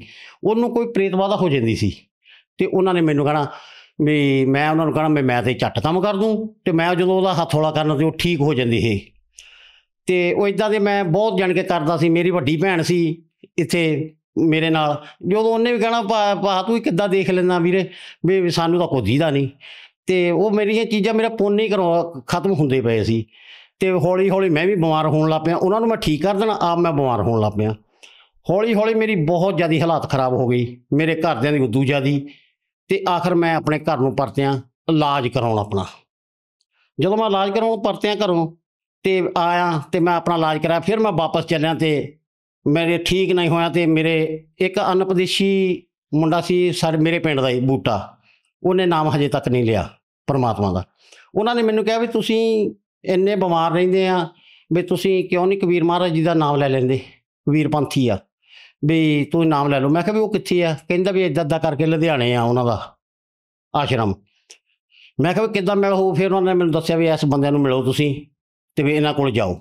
ਮੈਂ ਕਿਹਾ ਕੋਈ ਨਹੀਂ ਦੇਖਾਂਗੇ। ਉਹਨਾਂ ਨੇ ਮੈਨੂੰ ਇੱਕ ਕਿਤਾਬ ਦਿੱਤੀ ਗਿਆਨ ਗੰਗਾ, ਮੈਂ ਉਹ ਥੋੜ੍ਹੀ ਜਿਹੀ ਪੜ੍ਹੀ ਅਤੇ ਰੱਖ ਦਿੱਤੀ। ਮੈਨੂੰ ਦੰਤ ਕਥਾ ਲੱਗੀ ਇੱਦਾਂ ਹੀ ਪੜ੍ਹ ਕੇ, ਥੋੜ੍ਹੀ ਜਿਹੀ ਮੈਂ ਪੜ੍ਹੀ ਐਵੇਂ 2 ਵਾਰ ਕੇ, ਅਤੇ ਮੈਂ ਰੱਖ ਦਿੱਤੀ। ਮੈਂ ਫਿਰ ਜਾਣੀ ਕਿ ਆਪਣੇ ਦੇਸ਼ ਮਲੇਸ਼ੀਆ ਨੂੰ ਕਮਾਈ ਕਰਨ ਫਿਰ ਚਲੇ ਗਿਆ। ਮੈਂ ਜਾ ਕੇ ਅੱਧਾ ਦਿਨ ਲਾਇਆ ਜੀ ਕੰਮ 'ਤੇ, ਪਹਿਲੇ ਦਿਨ ਹੀ ਅੱਧਾ ਦਿਨ ਲਾ ਕੇ ਮੈਂ ਨਾਲ ਹੀ ਬਿਮਾਰ ਹੋ ਗਿਆ। ਮੈਨੂੰ ਖਾਣਾ ਪੀਣਾ, ਪੈਰ ਸੁੱਜ ਗਏ, ਕੁਛ ਵੀ ਬੰਦ ਹੋ ਗਿਆ। 17 ਦਿਨ ਜੀ ਮੈਂ ਉੱਥੇ ਬਿਮਾਰ ਹੀ ਪਿਆ ਰਿਹਾ। ਫਿਰ ਮੇਰਾ ਦੋਸਤ ਸੀ ਇਸ ਟਾਈਮ 'ਤੇ ਮੈਨੂੰ ਸੁਣਦਾ ਹੋਊਗਾ, ਆਜ਼ਾਦ, ਉਹ ਵੀ ਬੰਦਾ ਮੁਸਲਮਾਨ ਸੀ, ਪਾਕਿਸਤਾਨ ਦਾ ਸੀ। ਉਹਨੇ ਮੈਨੂੰ ਟਿਕਟ ਲੈ ਕੇ ਪੈਸੇ ਇਕੱਠੇ ਕਰਕੇ ਅਤੇ ਮੈਨੂੰ ਮੇਰੇ ਘਰ ਪਹੁੰਚਾ ਦਿੱਤਾ। ਕਹਿੰਦਾ ਤੂੰ ਆਪਣੇ ਬੱਚਿਆਂ 'ਚ ਚੱਲ ਜਾ, ਵੀ ਤੇਰਾ ਪਤਾ ਕੋਈ ਨਹੀਂ ਤੂੰ ਬਚੇ ਕਿ ਨਾ ਬਚੇ। ਮੇਰੇ ਘਰ ਦੇ ਆਏ, ਬੜੇ ਹਾਲਾਤ ਖਰਾਬ ਹੋ ਗਏ, ਕਰਜ਼ੇ ਸਿਰ ਹੋ ਗਏ। 4.5 ਲੱਖ ਦਾ ਕਰਜ਼ਾ ਵੀ ਮੇਰੇ ਸਿਰ ਹੋ ਗਿਆ। ਜਦੋਂ ਇੰਨਾ ਕੁਛ ਹੋਣ ਦੇ ਬਾਵਜੂਦ ਮੈਂ ਘਰਦਿਆਂ ਨੂੰ ਕਹਿੰਦਾ ਵੀ ਅਸੀਂ ਦੋਨਾਂ ਨੇ ਰੋਣਾ। ਇਹਨੇ ਮੈਨੂੰ ਕਹਿਣਾ ਵੀ ਮੈਂ ਵੀ ਬਿਮਾਰ, ਮੈਂ ਕਹਿਣਾ ਮੈਂ ਬਿਮਾਰ ਹਾਂ ਅਤੇ ਸਾਡੇ ਤੋਂ ਕੁਛ ਨਾ ਹੋਣਾ। ਅਤੇ ਇਹਨੇ ਮੈਨੂੰ ਇੱਥੇ ਤੱਕ ਵੀ ਕਹਿ ਦਿੱਤਾ ਕਿ ਜੇ ਮੈਨੂੰ ਕੁਛ ਹੋ ਗਿਆ ਤੁਸੀਂ ਦੂਜਾ ਵਿਆਹ ਨਾ ਕਰਾਇਓ। ਮੈਂ ਕਿਹਾ ਵੀ ਕਿਉਂ ਕਮਲੀ ਇੱਦਾਂ ਗੱਲ ਕਰਦੀ ਆ, ਵੀ ਮੈਂ ਤਾਂ ਤੈਨੂੰ ਕਹਿੰਦਾ ਜੇ ਮੈਨੂੰ ਕੁਛ ਹੋ ਗਿਆ, ਮੈਂ ਸਵੇਰ ਨੂੰ ਨਾ ਉੱਠਿਆ ਤਾਂ ਤੂੰ ਵੱਡਾ ਮੁੰਡਾ ਵਿਆਹ ਕੇ ਵੱਖਰਾ ਕਰਨੀ, ਛੋਟੇ ਨਾਲ ਰਹਿ ਲਈ, ਵੱਡਾ ਆਪਣਾ ਥੋੜ੍ਹਾ ਅੜਬ ਸੁਭਾਅ ਦਾ ਆ। ਇੱਦਾਂ ਦੀਆਂ ਅਸੀਂ ਗੱਲਾਂ ਕਰ ਕਰਕੇ ਰੋਣਾ ਦੋਨਾਂ ਜੀਆਂ ਨੇ, ਕਿਉਂਕਿ ਹਾਲਾਤ ਬਹੁਤ ਖਰਾਬ ਹੋ ਗਏ, ਪੈਸਾ ਸਾਡੇ ਕੋਲ ਨਾ ਰਿਹਾ। ਅਤੇ ਸਾਰਾ ਕੁਝ ਦੇਖ ਕਰਕੇ ਇੱਦਾਂ ਦੀਆਂ ਸਾਡੀਆਂ ਮਜਬੂਰੀਆਂ ਬਣ ਗਈਆਂ ਕਿ ਅਸੀਂ ਆਏ ਰਿਸ਼ਤੇਦਾਰ ਨੂੰ ਵੀ ਦੇਖੀਏ ਵੀ ਸਾਨੂੰ 100 ਦੀ ਬਜਾਏ 200 ਦੇ ਜਾਵੇ। ਇੱਦਾਂ ਦੀਆਂ ਨੀਤਾਂ ਸਾਡੀਆਂ ਭੁੱਖੀਆਂ ਹੋ ਗਈਆਂ, ਕਿਉਂਕਿ ਸਾਡੇ ਕੋਲ ਕੱਖ ਨਹੀਂ ਰਿਹਾ। ਸਾਡੀ ਮਾਂ ਨੇ ਮੇਰੀ ਨੇ ਬੜਾ ਹੋਣਾ ਦੁਖੀ। ਮੇਰੀ ਮਾਂ ਨੇ ਮੈਨੂੰ ਕਦੀ ਰਾਸ਼ਨ ਥੋੜ੍ਹਾ ਬੜਾ ਦੇ ਦੇਣਾ, ਅਤੇ ਉਹ ਵੀ ਵਿਚਾਰੀ ਕਿੰਨਾ ਕੁ ਮੈਨੂੰ ਦੇ ਸਕਦੀ, ਕਿਉਂਕਿ ਡੈਡੀ ਸਾਡੇ ਡੈਥ ਹੋ ਚੁੱਕੀ ਸੀ। ਅਤੇ ਜਿੰਨਾ ਵੀ ਮੇਰੇ ਭਰਾਵਾਂ ਨੇ ਸਾਥ ਦਿੱਤਾ, ਮੇਰੀਆਂ ਭੈਣਾਂ ਨੇ ਸਾਥ ਦਿੱਤਾ, ਮੇਰੇ ਰਿਸ਼ਤੇਦਾਰਾਂ ਨੇ, ਮੇਰੀ ਸਾਲੀ ਸੀ ਉਹਨੇ ਮੇਰਾ ਸਾਥ ਬਹੁਤ ਦਿੱਤਾ, ਮੇਰੇ ਸਾਲੇ ਨੇ ਮੇਰਾ ਸਾਥ ਬਹੁਤ ਦਿੱਤਾ ਰੇਲਵੇ 'ਚ, ਅਤੇ ਉਹਨਾਂ ਨੇ ਮੇਰਾ ਘਰ ਚਲਾਉਂਦੇ ਰਹੇ ਇੱਦਾਂ ਹੀ ਥੋੜ੍ਹਾ ਥੋੜ੍ਹਾ ਮੈਨੂੰ ਦੇ ਕੇ। ਫਿਰ ਆਖਰ ਜਦੋਂ ਸਾਡੀ ਕੋਈ ਨਹੀਂ ਢੋਈ ਚੱਲੀ ਅਤੇ ਮੈਂ ਪਿਆ ਮੰਜੇ ਦੇ ਉੱਤੇ ਇਹਨਾਂ ਨੂੰ ਆਪਣੇ ਭਗਵਤ ਨੂੰ ਕਿਹਾ, ਮੈਂ ਕਿਹਾ ਮੈਨੂੰ ਜਰਾ ਕਿਤਾਬ ਦਿਓ ਮੈਂ ਪੜ੍ਹਾਂ। ਮੈਂ ਗਿਆਨ ਗੰਗਾ ਕਿਤਾਬ ਪੜ੍ਹੀ ਅਤੇ ਉਹ ਪਰਮਾਤਮਾ ਦਾ ਮੈਨੂੰ ਨਾ ਇੰਨਾ ਚੰਗਾ ਲੱਗਿਆ ਪੜ੍ਹ ਕੇ ਕਿ ਮੇਰੀ ਰੂਹ ਖੁਸ਼ ਹੋ ਗਈ ਕਿ ਪਰਮਾਤਮਾ ਹੈ ਧਰਤੀ ਦੇ ਉੱਤੇ, ਅਸੀਂ ਇੱਥੋਂ ਠੀਕ ਹੋ ਸਕਦੇ ਹਾਂ। ਫਿਰ ਅਸੀਂ ਉਹਨਾਂ ਦਾ ਰਾਹ ਲੱਭਿਆ ਅਤੇ ਸਾਨੂੰ ਲੁਧਿਆਣੇ ਲੈ ਆ ਗਿਆ। ਭਗਤ ਜੀ ਜਦੋਂ ਅਸੀਂ ਲੁਧਿਆਣੇ ਗਏ ਅਤੇ ਸਾਨੂੰ ਨਾਮਦਾਨ ਸੈਂਟਰ ਦੇ ਵਿੱਚ ਉੱਥੇ ਨਾਮਦਾਨ ਲੈ ਕੇ ਦਿਨੇਸ਼ ਭਗਤ ਜੀ ਗਏ, ਅਤੇ ਉੱਥੇ ਜਾ ਕੇ ਉਹਨਾਂ ਨੇ ਨਾਮ ਦੇ ਬਾਰੇ ਸਾਨੂੰ ਦੱਸਿਆ, ਮਰਿਆਦਾ ਦੱਸੀਆਂ, ਅਤੇ ਮੇਰਾ ਮਨ ਡੋਲ ਗਿਆ। ਮੈਂ ਕਿਹਾ ਨਹੀਂ, ਮੈਂ ਨਾਮ ਨਹੀਂ ਲੈਣਾ। ਕਹਿੰਦੇ ਕਿਉਂ? ਮੈਂ ਕਿਹਾ ਵੀ ਤੁਸੀਂ ਤਾਂ ਸਾਰਾ ਕੁਝ ਮਨਾ ਕਰਦੇ ਪਏ ਆ, ਵੀ ਕਿਸੇ ਦੇ ਪੈਰੀਂ ਹੱਥ ਨਹੀਂ ਲਾਉਣਾ, ਗੁਰਦੁਆਰੇ ਨਹੀਂ ਜਾਣਾ, ਮੰਦਰਾਂ 'ਚ ਨਹੀਂ ਜਾਣਾ, ਵੀ ਇਹ ਚੰਗੀ ਗੱਲ ਨਹੀਂ। ਕਹਿੰਦੇ ਫਿਰ ਇਸੇ ਚੀਜ਼ਾਂ ਤੋਂ ਤੁਹਾਨੂੰ ਛਡਾਉਣਾ ਆ, ਵੀ ਪਰਮਾਤਮਾ ਦੇ ਰਾਹ 'ਤੇ ਲਾਉਣਾ। ਮੈਂ ਕਿਹਾ ਇੱਦਾਂ ਪਰਮਾਤਮਾ ਰਾਹ ਥੋੜ੍ਹਾ ਹੁੰਦਾ। ਮੈਂ ਕਿਹਾ ਮੈਂ ਸਾਰਾ ਕੁਝ ਛੱਡ ਦੂੰ, ਮੇਰੇ ਨਾਲ ਦੇਖੋ ਕਿੱਡਾ ਵੱਡਾ ਪਰਮਾਤਮਾ ਨੇ ਕੌਤਕ ਮੈਨੂੰ ਦਿਖਾਇਆ। ਮੈਂ ਕਿਹਾ ਮੈਂ ਸਾਰਾ ਕੁਝ ਛੱਡ ਦੂੰ, ਮੈਂ ਆਪਣੀ ਮਾਂ ਦੇ ਪੈਰੀਂ ਹੱਥ ਲਾਉਣਾ ਨਹੀਂ ਛੱਡ ਸਕਦਾ, ਵੀ ਮੈਂ ਗਿਆਨ ਆਪਣੀ ਮਾਂ ਨੂੰ ਪੁੱਛ ਕੇ ਲਊਂਗਾ। ਉਹ ਕਹਿੰਦੇ ਵੀ ਮਾਂ ਬਾਪ ਤਾਂ ਤੈਨੂੰ ਹਰੇਕ ਜਨਮ 'ਚ ਮਿਲ ਜਾਣੇ। ਮੈਨੂੰ ਬੜਾ ਸਮਝਾਇਆ, ਮੇਰੇ ਪੱਲੇ ਨਹੀਂ ਪਈ। ਮੈਂ ਕਿਹਾ ਨਹੀਂ ਜੀ, ਮੈਂ ਆਪਣੀ ਮਾਂ ਤੋਂ ਦੇਖੋ ਪਰਮਾਤਮਾ ਨੇ ਮੈਨੂੰ ਆਪਣੇ ਨਾਲ ਜੋੜਨਾ ਸੀ, ਉਹਨਾਂ ਨੇ ਮੇਰੇ 'ਤੇ ਦਇਆ ਕਰਨੀ ਸੀ। ਉੱਥੋਂ ਮੈਨੂੰ ਇੱਕ ਸਵਾਲ ਉਹਨਾਂ ਨੇ ਦੇ ਦਿੱਤਾ। ਮੈਂ ਕਿਹਾ ਜੀ ਜੇ ਮੇਰੀ ਮਾਂ ਦੇ ਮੈਂ ਪੈਰੀਂ ਹੱਥ ਨਹੀਂ ਲਾਉਣਾ ਤਾਂ ਮੈਂ ਨਾਮ ਨਹੀਂ ਲੈਣਾ, ਜੇ ਮੈਂ ਲਾਉਣਾ ਤਾਂ ਮੈਂ ਨਾਮ ਲੈ ਲਓ। ਉਹ ਕਹਿੰਦੇ ਵੀ ਨਹੀਂ, ਤੂੰ ਜੇ ਤੇਰੀ ਮਾਂ ਹੀ ਤੈਨੂੰ ਕਹਿ ਦੇਵੇ ਵੀ ਪੁੱਤ ਮੇਰੇ ਪੈਰਾਂ ਤੋਂ ਤੂੰ ਕੀ ਲੈਣਾ, ਵੀ ਮੈਨੂੰ ਮੱਥਾ ਨਾ ਟੇਕੀ, ਤੂੰ ਨਾਮ ਲੈ ਲਾ। ਮੈਂ ਕਿਹਾ ਮੈਂ ਫੇਰ ਲੈ ਲੂੰਗਾ। ਇਹ ਲੁਧਿਆਣੇ ਮੈਂ ਗੱਲ ਕਹਿ ਕੇ ਆਇਆ ਜੀ, ਆਸ਼ਰਮ ਉੱਥੇ ਨਾਮਦਾਨ ਸੈਂਟਰ ਲੁਧਿਆਣੇ। ਜਦੋਂ ਮੈਂ ਘਰ ਆਇਆ ਤੇ ਮੇਰੀ ਮਾਂ ਮੈਨੂੰ ਪੁੱਛਦੀ ਆ, ਪੁੱਤ ਬੜੀ ਖੁਸ਼ ਮੇਰੇ ਘਰ ਆਈ ਕਿ ਪੁੱਤ ਤੂੰ ਨਾਮ ਲੈ ਲਿਆ। ਮੈਂ ਕਿਹਾ ਨਹੀਂ ਮਾਂ, ਮੈਂ ਨਾਮ ਨਹੀਂ ਲਿਆ। ਉਹ ਇਸ ਤਰ੍ਹਾਂ ਕਹਿੰਦੇ ਸੀਗੇ ਕਿ ਮਾਂ ਦੇ ਪੈਰੀਂ ਹੱਥ ਨਹੀਂ ਲਾਉਣਾ, ਵੀ ਮੈਂ ਨਾਮ ਨਹੀਂ ਲੈਣਾ। ਉਹ ਕਹਿੰਦੇ ਵੀ ਜੇ ਤੈਨੂੰ ਇਹ ਗੱਲ ਕਹੀ ਉਹਨਾਂ ਨੇ ਤੇ ਤੂੰ ਨਾਮ ਲੈਣਾ ਚਾਹੀਦਾ ਤੈਨੂੰ ਐਡੇ ਵੱਡੇ ਗੁਰੂ ਦਾ, ਤੇ ਤੈਂ ਮੇਰੇ ਪੈਰਾਂ ਤੋਂ ਕੀ ਲੈਣਾ। ਮੈਂ ਸੋਚਾਂ ਵੀ ਇਹ ਤਾਂ ਮੈਨੂੰ ਲੁਧਿਆਣੇ ਗੱਲ ਕਹੀ ਗਈ, ਤੇ ਮੈਂ ਇਸ ਤਰ੍ਹਾਂ ਕਿਸ ਤਰ੍ਹਾਂ ਇਹ ਬਣ ਗਈ ਗੱਲ। ਮੇਰਾ ਮਨ ਨੂੰ ਝੰਜੋੜ ਜਿਹਾ ਲੱਗਿਆ। ਮੈਂ ਕਿਹਾ ਵੀ ਪ੍ਰਮਾਤਮਾ ਹੈ। ਫਿਰ ਜੀ 1 ਮਹੀਨੇ ਬਾਅਦ ਸਾਡੇ ਮਹਿਪੁਰ ਸਤਸੰਗ ਸੀ, ਤੇ ਮੈਂ ਦਿਨੇਸ਼ ਭਗਤ ਜੀ ਸਾਡੇ ਕੋਆਰਡੀਨੇਟਰ ਆ ਜ਼ਿਲ੍ਹੇ ਦੇ, ਉਹਨਾਂ ਦੇ ਕੋਲ ਫਿਰ ਸਾਡਾ ਮਿਲਾਪ ਹੋਇਆ ਤੇ ਉਹਨਾਂ ਨੇ ਦੱਸਿਆ ਕੋਈ ਗੱਲ ਨਹੀਂ, ਕਹਿੰਦੇ ਭਗਤ ਜੀ ਪਰਮਾਤਮਾ ਨੇ ਤੁਹਾਡੀਆਂ ਪ੍ਰੀਖਿਆ ਕਰਨੀਆਂ ਸੀ ਤਾਂ ਤੁਸੀਂ ਆਉਣਾ ਸੀ, ਤੁਹਾਨੂੰ ਹੁਣ ਨਾਮਦਾਨ ਇੱਥੇ ਦਵਾ ਦਾਂਗੇ। ਤੇ ਫਿਰ ਜੀ ਅਸੀਂ ਆਪਣੇ ਭਗਵਤ ਨੂੰ ਮੈਂ ਕਿਹਾ ਵੀ ਆਪਾਂ ਨਾਮ ਲੈਣਾ। ਮੇਰੇ ਭਗਵਤ ਗੁੱਸੇ ਹੋਣ ਲੱਗ ਪਏ, ਕਹਿੰਦੇ ਕਦੀ ਤੁਸੀਂ ਕਿਤੇ ਨਾਮ ਲੈ ਲੈਂਦੇ, ਕਦੀ ਤੁਸੀਂ ਕਿਤੇ ਲੈ ਲੈਂਦੇ। ਪਹਿਲਾਂ ਜਿੱਥੋਂ ਅਸੀਂ ਨਾਮ ਲਿਆ ਸੀ ਉੱਥੇ ਵੀ ਮੈਂ ਭਗਵਤ ਨੂੰ ਜ਼ੋਰ ਨਾਲ ਨਾਮ ਲਿਆ ਸੀ। ਮੈਂ ਕਿਹਾ ਮੇਰੇ ਨਾਲ ਨਾਮ ਲਓ, ਨਹੀਂ ਤਾਂ ਮੈਂ ਤੁਹਾਨੂੰ ਕਿਤੇ ਨਹੀਂ ਜਾਣ ਦੇਣਾ। ਫਿਰ ਇੱਥੇ ਤੇ ਮੇਰੇ ਭਗਵਤ ਮੇਰੇ ਨਾਲ ਚਲੋ ਨਾਰਾਜ਼ ਸੀ, ਮੇਰੇ ਨਾਲ ਤੁਰ ਪਏ। ਫਿਰ ਵੀ ਜਦੋਂ ਆਣ ਕੇ ਅਸੀਂ ਸਤਸੰਗ ਸੁਣਿਆ ਪਰਮਾਤਮਾ ਦਾ, ਸਤਸੰਗ ਸੁਣ ਕੇ ਅਸੀਂ ਉਹਨਾਂ ਨੂੰ ਕਿਹਾ ਕਿ ਅਸੀਂ ਨਾਮ ਲੈਣਾ। ਤੇ ਮੇਰੇ ਦਿਨੇਸ਼ ਭਗਤ ਜੀ ਕਹਿਣ ਲੱਗੇ ਤੁਸੀਂ ਦੋਨਾਂ ਨੇ ਲੈਣਾ। ਮੈਂ ਕਿਹਾ ਨਹੀਂ ਜੀ, ਮੈਂ ਇਕੱਲੇ ਨੇ ਲੈਣਾ। ਤੇ ਉਹ ਕਹਿੰਦੇ ਭੈਣ ਜੀ ਤੁਸੀਂ ਵੀ ਗਿਆਨ ਲੈ ਲਓ। ਇਹ ਕਹਿੰਦੇ ਵੀ ਅਸੀਂ ਮੇਰਾ ਨਾਮ ਲਿਖ ਲਓ। ਮੈਂ ਕਿਹਾ ਰਹਿਣ ਦਿਓ, ਇਹਨਾਂ ਦਾ ਰਹਿਣ ਦਿਓ, ਇਹਨੇ ਨਹੀਂ ਲੈਣਾ। ਕਹਿੰਦੇ ਨਹੀਂ ਵੀ ਮੈਂ ਲੈਣਾ ਨਾਮ। ਇਹਨਾਂ ਨੇ ਮੇਰੇ ਨਾਲ ਹੀ ਨਾਮ ਫਿਰ ਪਰਮਾਤਮਾ ਦਾ ਗ੍ਰਹਿਣ ਕੀਤਾ। ਜਦੋਂ ਜੀ ਅਸੀਂ ਸਤਨਾਮ ਮਿਲਣਾ ਸੀ ਸਾਨੂੰ 4 ਮਹੀਨੇ ਬਾਅਦ, ਪ੍ਰਥਮ ਮੰਤਰ ਮਿਲਿਆ, ਸਾਡੇ ਤੇ ਹੋਰ ਦੁੱਖਾਂ ਦੇ ਪਹਾੜ ਡੇ ਪਏ, ਸਾਡੇ ਮਨ ਅਡੋਲ ਹੋ ਗਏ। ਜਦੋਂ ਅਸੀਂ ਇਹ ਚੀਜ਼ਾਂ ਦੇ ਵਿੱਚੋਂ ਲੰਘ ਕੇ ਪਰਮਾਤਮਾ ਦਾ ਸਤਨਾਮ ਮਿਲਿਆ ਤੇ ਸਾਡੇ ਤੇ ਪਰਮਾਤਮਾ ਨੇ ਏਡੀ ਵੱਡੀ ਦਇਆ ਕੀਤੀ ਕਿ ਸਾਨੂੰ ਕੋਈ ਸਮਝ ਹੀ ਨਹੀਂ ਲੱਗੀ। ਕਹਿਤ ਅਸੀਂ ਮੰਗਦੇ ਫਿਰਦੇ ਸੀ, ਕਹਿਤ ਸਾਨੂੰ ਉਹਨਾਂ ਨੇ ਰਾਜੇ ਬਣਾ ਕੇ ਰੱਖ ਦਿੱਤਾ। ਏਡੀ ਵੱਡੀ ਪਰਮਾਤਮਾ ਦੇ ਦਇਆ ਸਾਡੇ ਤੇ ਕੀਤੀ ਸੰਤ ਰਾਮਪਾਲ ਮਹਾਰਾਜ ਜੀ ਨੇ। ਉਹਨਾਂ ਨੇ ਦੱਸ ਦਿੱਤਾ ਵੀ ਇਹ ਸਤ ਭਗਤੀ, ਇਹ ਸੱਚੇ ਗੁਰੂ ਆ। ਇੱਥੋਂ ਪਤਾ ਲੱਗਦਾ ਕਿ ਜਿਹੜੀ ਸਤ ਭਗਤੀ ਆ ਉਹਦੇ ਨਾਲ ਸਾਰੇ ਦੁੱਖ ਵੀ ਕੱਟੇ ਜਾਂਦੇ ਆ, ਤੇ ਇੱਥੋਂ ਪਤਾ ਲੱਗਦਾ ਕਿ ਤੁਹਾਡੇ ਜਿਹੜੇ ਆਉਣ ਵਾਲੇ ਦੁੱਖ ਆ ਉਹ ਵੀ ਕੱਟੇ ਜਾਂਦੇ ਆ ਜੇ ਸਤ ਭਗਤੀ ਅਸੀਂ ਕਰਦੇ ਗੁਰੂ ਦੀ। ਸੰਤ ਰਾਮਪਾਲ ਜੀ ਮਹਾਰਾਜ ਜੀ ਤੋਂ ਨਾਮ ਦੀਕਸ਼ਾ ਲੈਣ ਤੋਂ ਬਾਅਦ ਤੁਹਾਨੂੰ ਕੀ ਲਾਭ ਪ੍ਰਾਪਤ ਹੋਏ? ਭਗਤ ਜੀ ਲਾਭ ਤਾਂ ਅਸੀਂ ਗਿਣਾ ਹੀ ਨਹੀਂ ਸਕਦੇ। ਸਭ ਤੋਂ ਜਿਹੜਾ ਸਾਡੀ ਜ਼ਿੰਦਗੀ ਦਾ ਅਹਿਮ ਲਾਭ ਆ ਨਾ, ਜ਼ਿੰਦਗੀ ਦਾ ਅਹਿਮ ਲਾਭ, ਸਾਨੂੰ ਆਪਣੇ ਘਰ ਦਾ ਰਸਤਾ ਮਿਲ ਗਿਆ, ਸਤਲੋਕ ਦਾ। ਇਸ ਤੋਂ ਵੱਡਾ ਦੁਨੀਆ ਦੇ ਵਿੱਚ ਨਾ ਕੋਈ ਸਾਨੂੰ ਲਾਭ ਮਿਲਣਾ ਤੇ ਨਾ ਕੋਈ ਮਿਲ ਸਕਦਾ ਹੀ ਆ, ਕਿਉਂਕਿ ਅਸਲ ਘਰ ਨੂੰ ਅਸੀਂ ਲੱਭਦੇ ਹਾਂ। ਕਿਤੇ ਵੀ ਜਾਂਦੇ ਸੀ ਕਰਦੇ ਤਾਂ ਪਰਮਾਤਮਾ ਦੀ ਭਗਤੀ ਸੀ, ਤੇ ਸਾਨੂੰ ਲੱਗਦਾ ਸੀ ਅਸੀਂ ਕਿਸੇ ਦੇਵੀ ਦੇਵਤੇ ਦੀ ਕਰੀਏ, ਇੱਧਰ ਜਾਈਏ।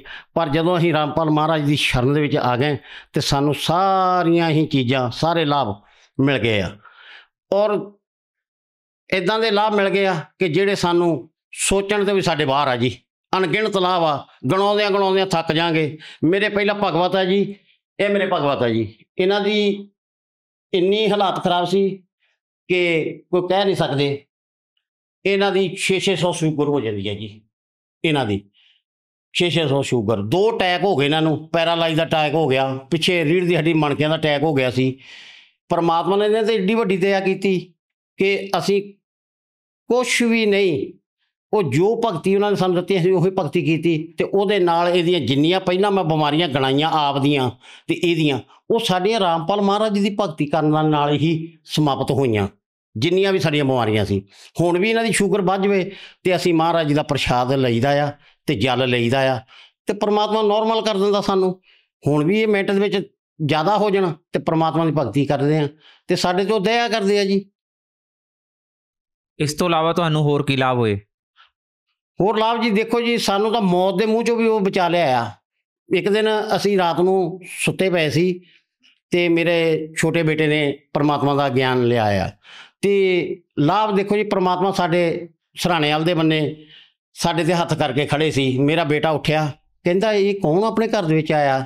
ਉਹਨੇ ਸਾਨੂੰ ਬਾਅਦ 'ਚ ਦੱਸਿਆ ਠਾਲ ਕੇ, ਉਸੇ ਵਕਤ ਹੀ ਕਹਿੰਦਾ ਆ ਕੇ ਵੀ ਕੌਣ ਹੈ? ਜੋ ਦੇਖਿਆ ਕਹਿੰਦਾ ਇਹ ਤਾਂ ਮਹਾਰਾਜ ਆ। ਉਹਨਾਂ ਨੇ ਦੰਡਵਤ ਪ੍ਰਣਾਮ ਮੇਰੇ ਬੇਟੇ ਨੇ ਕੀਤਾ ਤੇ ਪ੍ਰਣਾਮ ਕਰਕੇ ਕਹਿੰਦੇ ਮਹਾਰਾਜ ਜੀ ਮੇਰੇ ਮੰਮੀ ਡੈਡੀ 'ਤੇ ਦਇਆ ਕਰੋ, ਇਹ ਬਹੁਤ ਬਿਮਾਰ ਰਹਿੰਦੇ ਆ।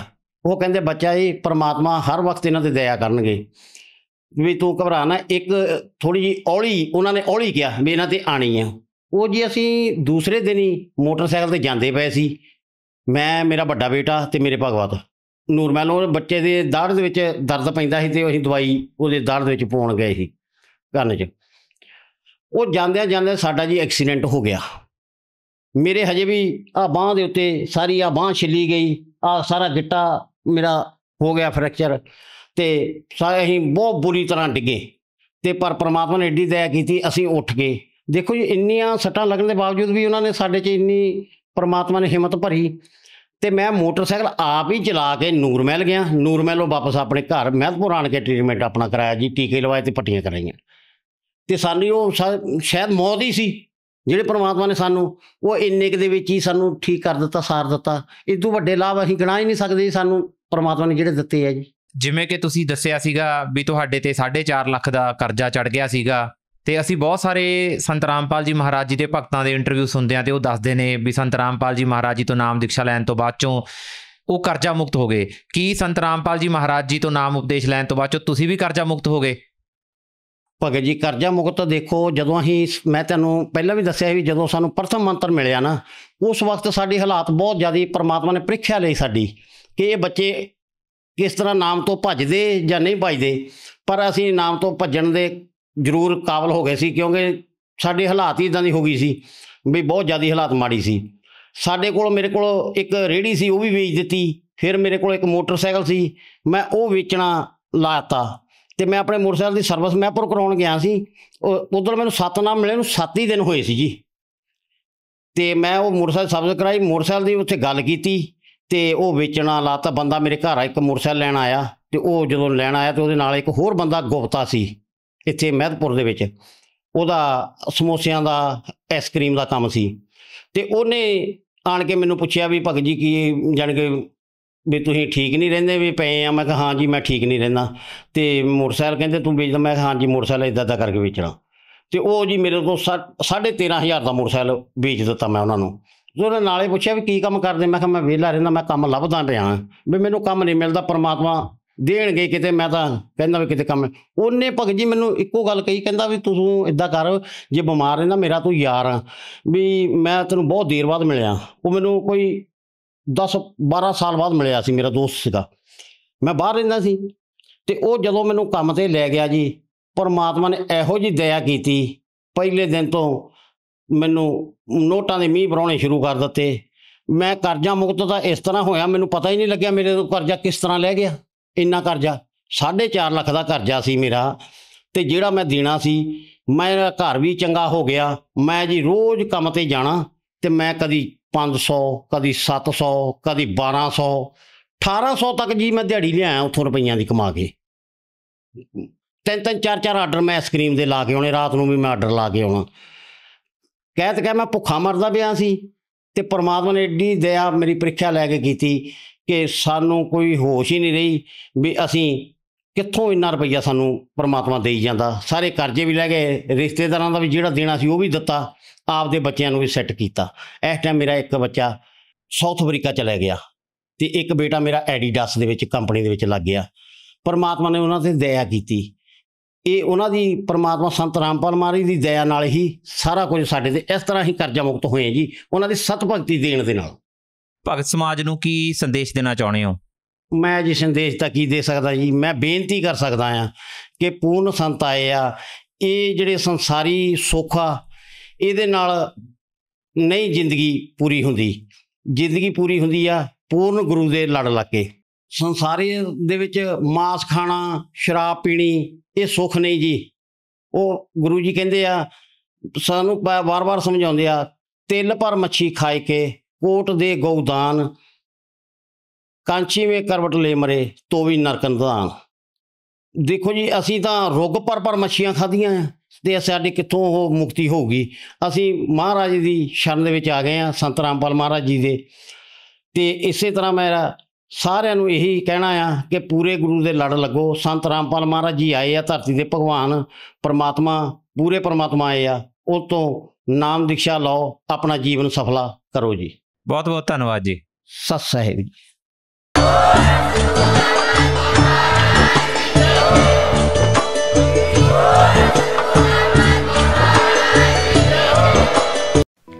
आप सुन रहे थे जगत गुरु तत्वदर्शी संत रामपाल जी महाराज के मंगल प्रवचन। अधिक जानकारी के लिए संपर्क करें।